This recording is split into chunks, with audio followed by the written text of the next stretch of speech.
Hello बच्चों, आज हम करेंगे प्रश्नावली 1.3 का दूसरा प्रश्न। सिद्ध कीजिए कि 3 + 2 √ 5 एक अपरिमेय संख्या है। इस क्वेश्चन को भी पहले के क्वेश्चन की तरह ही करेंगे, जैसे हमने √5, √3 का किया था। तो बस इसमें क्या है, इसमें 3 + 2 ये जो है इसके साथ जुड़ा हुआ, ठीक है।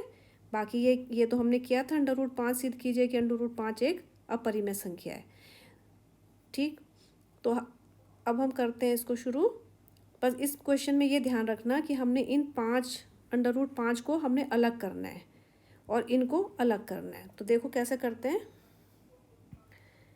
इसका हल है, इसमें भी हम क्या करेंगे, विरोधाभास विधि का प्रयोग करेंगे। हमें दी हुई अपरिमेय संख्या हम ये मान के चलेंगे कि ये क्या है, परिमेय संख्या है। तो माना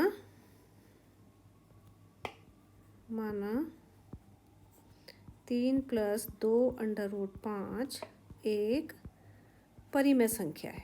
बिल्कुल काफ़ी कुछ मिलता है, बस शुरू में तो यही लिखना है जैसे पहले के क्वेश्चन में लिखा था। 3 + 2 √5 एक परिमेय संख्या है, ठीक है। हम ये मान रहे हैं, अगर ये परिमेय संख्या है तो इस संख्या को हम क्या लिख सकते हैं, P/Q के रूप में लिख सकते हैं। आप P/Q की जगह A/B भी लिख सकते हैं। 3 + 2 √5 बराबर है P/Q, जहाँ P और Q क्या है,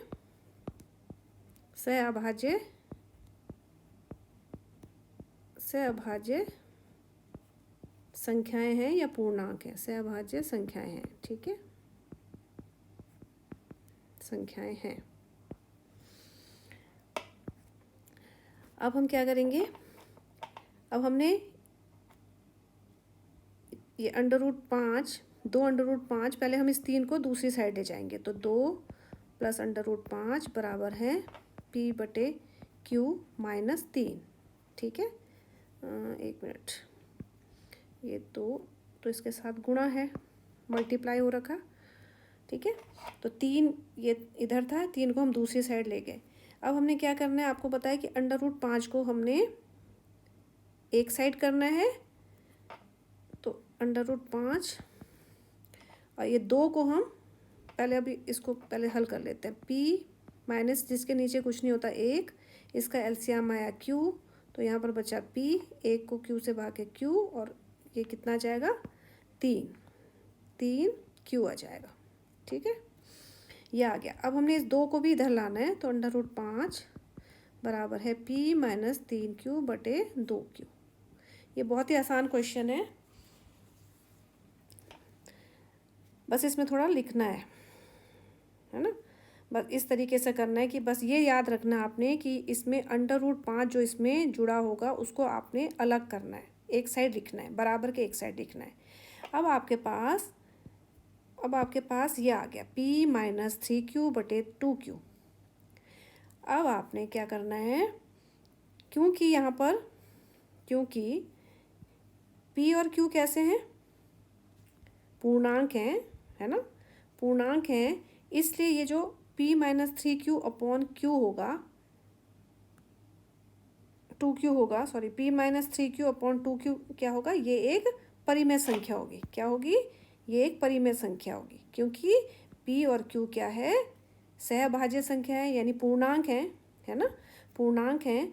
तो पूर्णांक, अगर ये P और Q पूर्णांक है तो ये बटे के रूप में है, तो इसका मतलब ये पूरी एक परिमेय संख्या है, ठीक है। P/Q के रूप में लिखा हुआ है, तो ये जो है परिमेय संख्या है। और कोई भी परिमेय संख्या, और हमने ये पहले सिद्ध किया था कि √5 क्या है, अपरिमेय संख्या। तो कोई भी परिमेय संख्या अपरिमेय संख्या के बराबर नहीं हो सकती, ठीक है। तो अब पहले हम लिख देते हैं, क्योंकि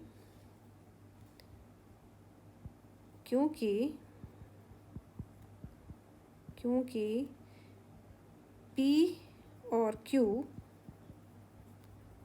पूर्णांक हैं,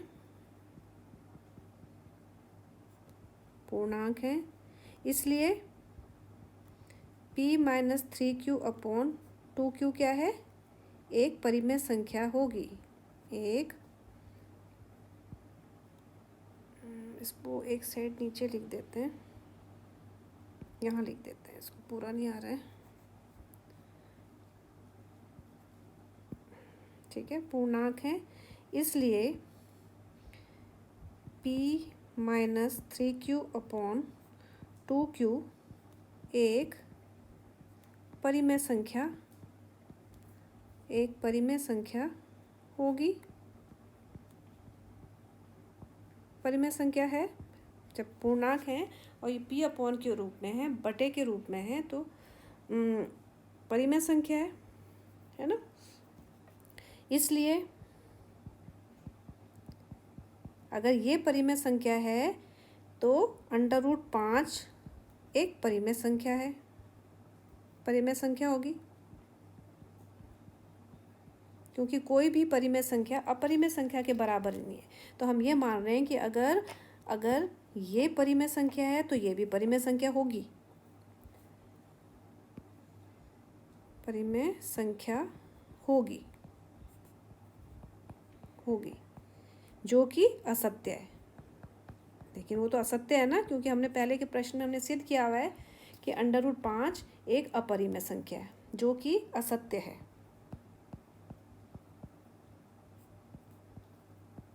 असत्य है क्योंकि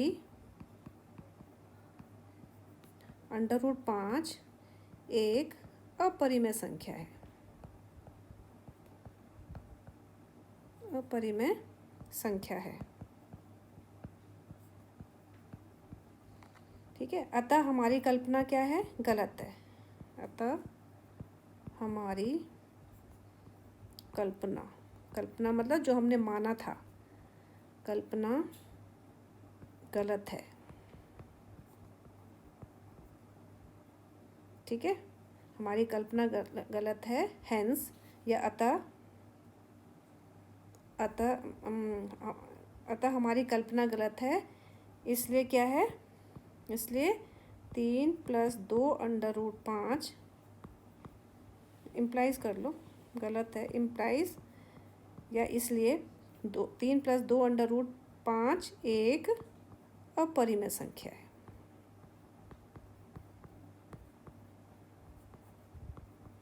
है, ठीक है। ये हमारा सिद्ध कर दिया, प्रूव हो गया है।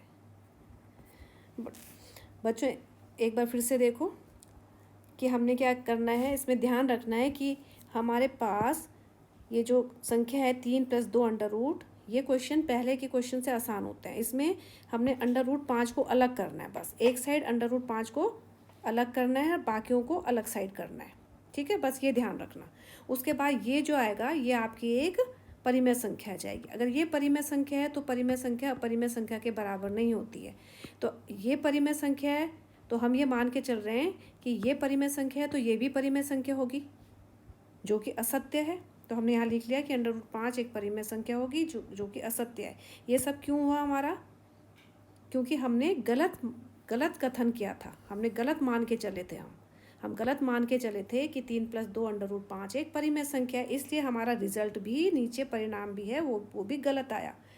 तो हमने इस तरीके से लिख लेना है कि क्योंकि परिमेय संख्या होगी लेकिन √5 तो एक अपरिमेय संख्या है, अतः हमारी कल्पना गलत है, इसलिए भी ठीक रहेगा यहाँ पर, इसलिए 3 + 2 √5 एक अपरिमेय संख्या है, ठीक है, समझ आ गया। अब इसी तरीके से हम और क्वेश्चंस कर रहे हैं। इसका पहला क्वेश्चन है प्रश्न 3 का, दर्शाइए कि निम्नलिखित संख्याएं अपरिमेय है। 1/√2, इसमें भी सब हमने इसी तरीके से करना है, इसमें भी हम मान लेंगे। अब मैं जल्दी करूँगी। माना 1/√2 एक अपरिमेय संख्या है, परिमेय संख्या है, ठीक है। तो अगर अपरिमेय संख्या है तो 1/√2 को हम कैसे लिख सकते हैं, p/q के रूप में लिख सकते हैं, जहाँ p और q क्या है, सअभाज्य संख्याएं हैं, संख्याएं हैं, ठीक है। और q is not equal to 0, हमने पिछले क्वेश्चन में लिखा था, यहाँ नहीं लिखा था, यहाँ भी लिख देना।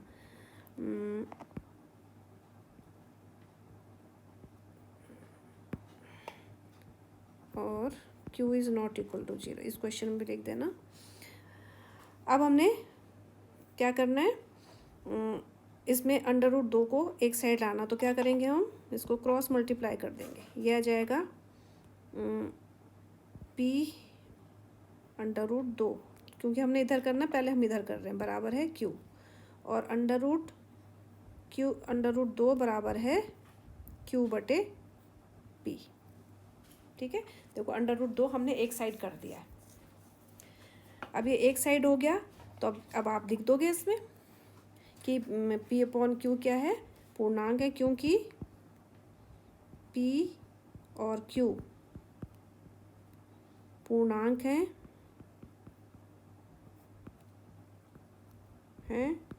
इसलिए q/p क्या होगी, एक परिमेय संख्या होगी,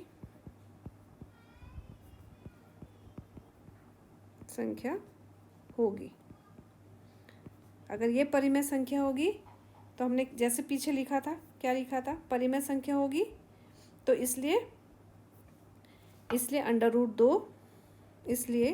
√2 भी परिमेय संख्या होगी।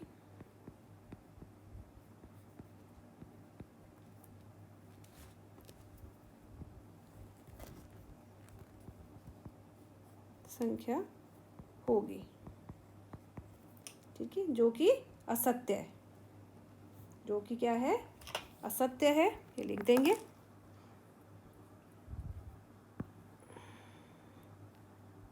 जो कि असत्य है, जो कि असत्य है, असत्य है, क्यों है असत्य, क्योंकि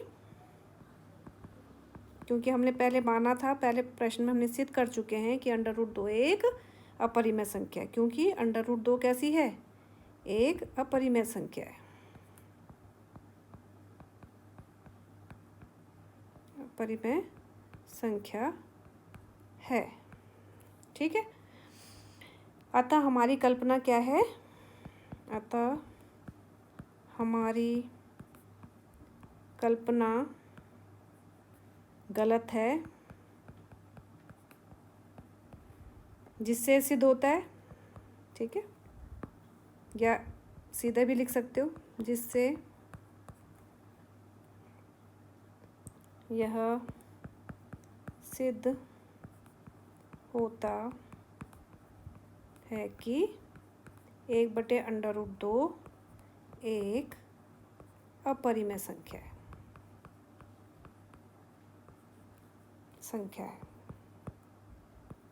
ठीक है। ये नीचे का आप अपने थोड़ा बहुत ऊपर नीचे लिख सकते हैं, मेन है आपका ऊपर का सॉल्व करना कि √2 को आपने एक साइड अलग कैसे करना है, बस ये ध्यान रखना है, बाकी बहुत ही आसान प्रश्न है। अगला प्रश्न देखो, ये प्रश्न हो गया, ठीक है, खत्म। अब यहाँ पर दूसरा क्वेश्चन है 7√5, दूसरा है 7√5 वाला, ठीक है। इसका भी हम वैसे ही कर लेंगे, क्या करेंगे, माना 7√5 एक परिमेय संख्या है,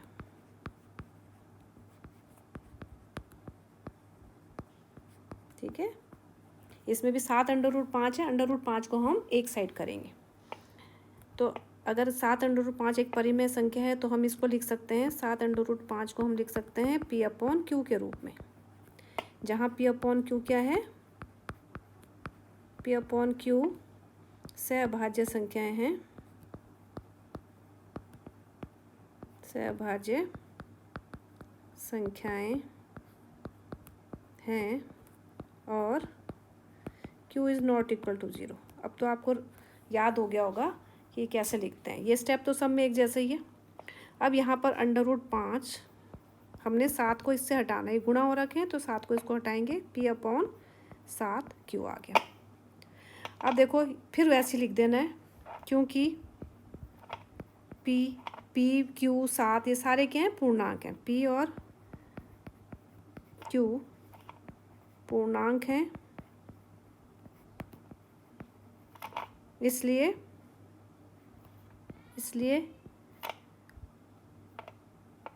पी अपॉन 7 क्यू क्या है, एक परिमेय संख्या होगी, परिमेय संख्या होगी, परिमेय संख्या होगी। ठीक है, क्योंकि परिमेय संख्या को हम पी अपॉन क्यू के रूप में भी लिख सकते हैं। तो यहाँ पर ये इस तरीके से है। और कोई भी परिमेय संख्या, अभी पहले ही बताया था कि कोई भी परिमेय संख्या अपरिमेय संख्या के बराबर नहीं होती है। ठीक है, तो अगर ये परिमेय संख्या है तो यहाँ पर भी परिमेय संख्या ही होगी। तो अगर हम ये मान रहे हैं कि ये परिमेय संख्या है तो ये भी परिमेय संख्या होगी, ये हम लिख लेंगे। इसलिए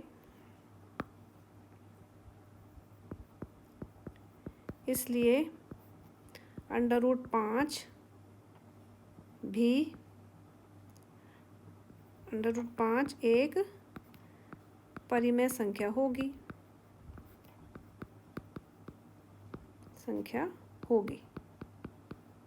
जो कि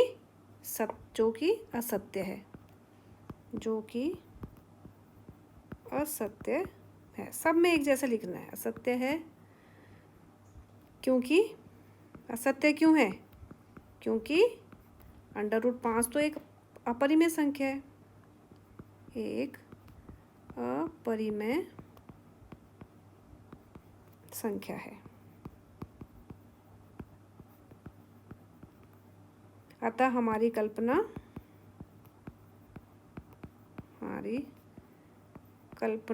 गलत है। ठीक है, जिससे सिद्ध होता है कि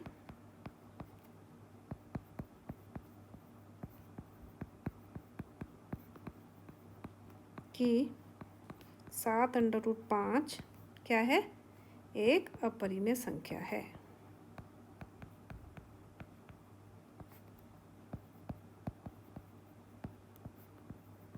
ठीक है, इस तरीके से ये वाला क्वेश्चन भी हो गया। नीचे का जो लाइनें हैं ये बिल्कुल एक जैसी हैं, बस ऊपर आपने थोड़ा सा हल करना है। क्या करना है, जो उसके साथ रूट में दी हुई क्वेश्चन है, अंडर रूट में है, वर्गमूल में है जो संख्या, उसको आपने अलग करना है और बाकी को अलग लिखना है। ओके, ये दूसरा क्वेश्चन भी हो गया। तीसरा क्वेश्चन है 6 + √2। ठीक है, अब मैं ये 3 ही क्वेश्चन कराऊंगी, चौथा क्वेश्चन आप खुद करोगे। माना 6 + √2 एक परिमेय संख्या है। ठीक है, परिमेय संख्या है, तो इसलिए इसको हम, अगर परिमेय संख्या है तो 6 + √2 को मान लेंगे हम पी अपॉन क्यू, इसको हम मान लेंगे। और जहाँ पी और क्यू क्या है, पी और क्यू, जहाँ पी क्यू सहअभाज्य संख्याएं हैं,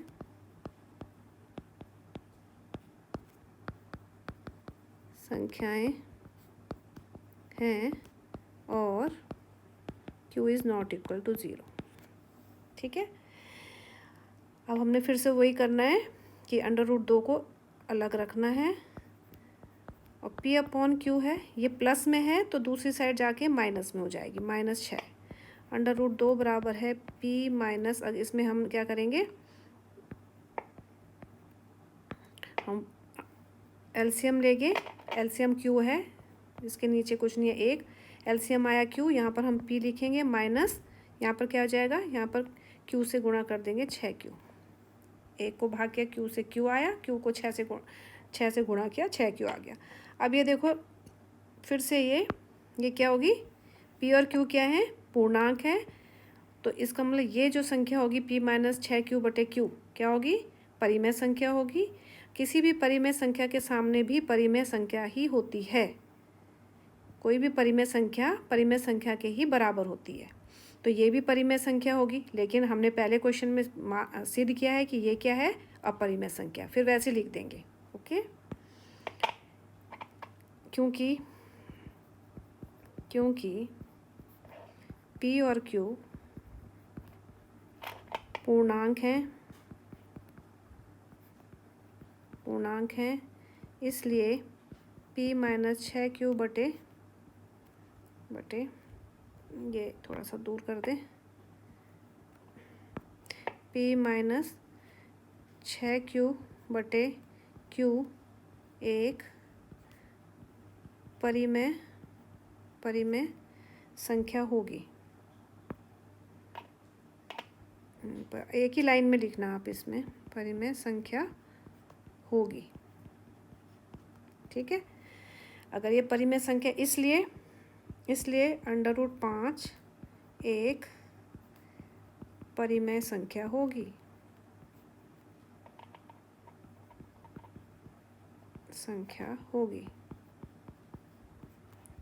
जो कि क्या है, असत्य है,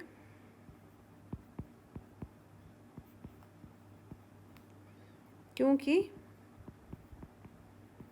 √5 एक अपरिमेय संख्या है।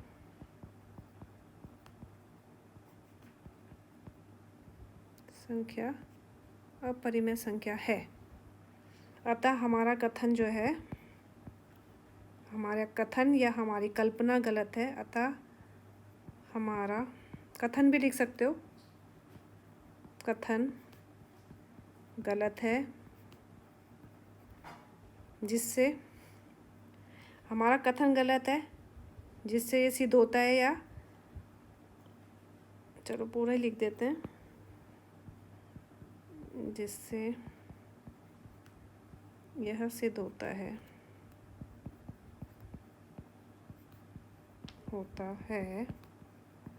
कि 6 + √2 एक अपरिमेय संख्या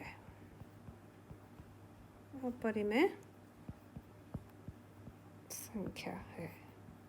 ओके, समझ आ गया होगा, क्योंकि हमने काफ़ी क्वेश्चन कर लिए। इसका जो आखिरी क्वेश्चन है ये 2√3 चौथा भाग, ये आप खुद स्वयं करेंगे, लिखेंगे। नीचे का पोर्शन वही है, थोड़ा बहुत आप नीचे हेर फेर कर सकते हो, है ना।